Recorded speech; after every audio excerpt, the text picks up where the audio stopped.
2024 may be the end of Dragon Ball Xenoverse 2 and the Xenoverse franchise, and in this video I'll explain why. It's no secret that Dragon Ball Sparking Zero has literally swept the Dragon Ball community to its core. So many people are excited for this game. They are yelling it from the rooftops. So many different content creators are already making space for this in their upload schedules, and I could see Dragon Ball Sparking Zero channels blowing up once the game actually comes out. But the game doesn't come out until December, and honestly it could be pushed from there and gone into 2025, so we still have a year left for this video game to come out.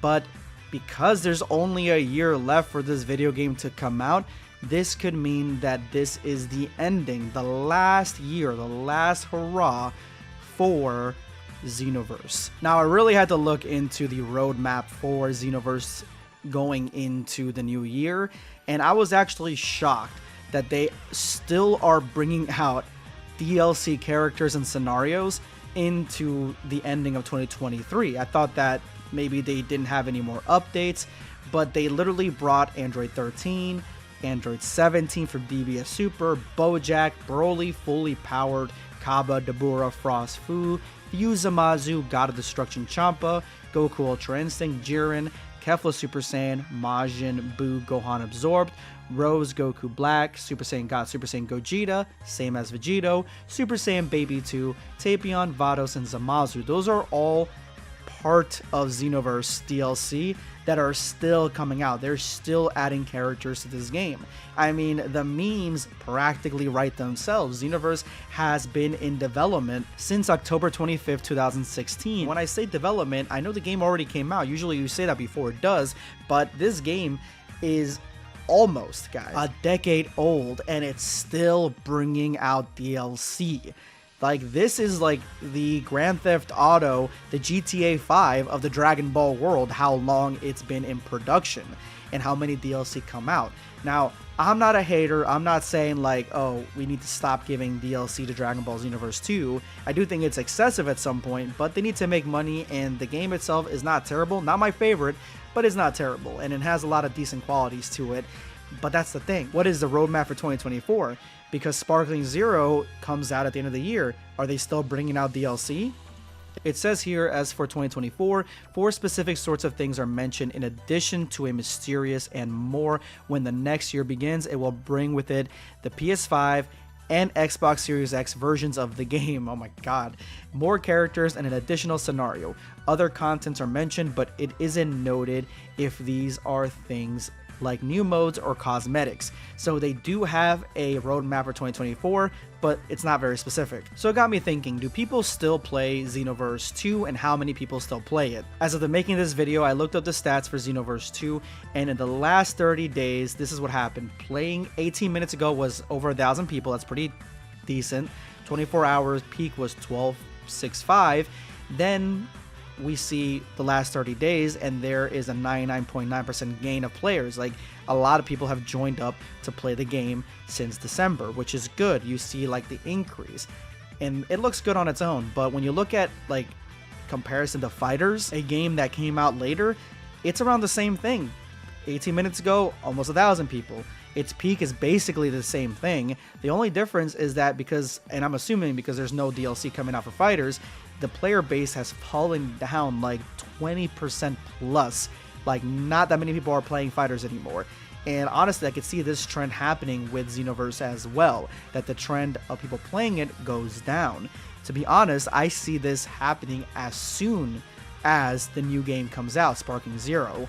And so to me, this could mean that this is the last hurrah, the last year for a game like Xenoverse, who is basically, and let's be honest, basically old as hell. It's almost 10 years, and a lot of people are already complaining that the game has gone on for far too long. Personally, for me, I don't see this game being ended this year when it comes to like reasonableness, because the money being made off the back of this game is way too much just from the DLCs alone, that he could probably keep it going until the new Xenoverse comes out, if they want to come out with one, which I believe more than likely they are. What else have they been working on for the last almost 10 years? So I do think that, but I do think that there will be a huge drop off, and dependent on that drop off, how many people actually go to Sparkling Zero and how long that lasts, say it's astronomical how many people go to that game, similar to the extreme reaction from the fandom of Pal World, the new Pokemon-like game. If it's something so ridiculous like that, it could mean that they decide, you know what, we're going to focus on this game and just not make as many DLC for Xenoverse 2. And you know, as soon as they stop dropping DLC, game usually goes with it, like the development for the game. That could be a possibility. I don't see them completely removing Xenoverse 2. I do see them basically slowing down and having Sparkling Zero give that game its time in the sun, while Xenoverse 2, you know, is probably, you know, gonna have less DLC coming up, probably in 2024, definitely in 2025, in my opinion. But I do see the future for Xenoverse players to be bright, because again, almost 10 years, just like GTA 6, there's gotta be a horizon where there is Xenoverse 3 out there in the distance. But I'm curious to see if anybody here still plays Xenoverse. Do you guys still play Xenoverse at all? Because I know I've stopped playing years ago. And it's not because the game's not fun, it's just because I beat it and I didn't want to play it anymore. Just like Fighters, I played Fighters and the game was fun. Didn't want to play it anymore after I beat it and I played some of the matches and whatever.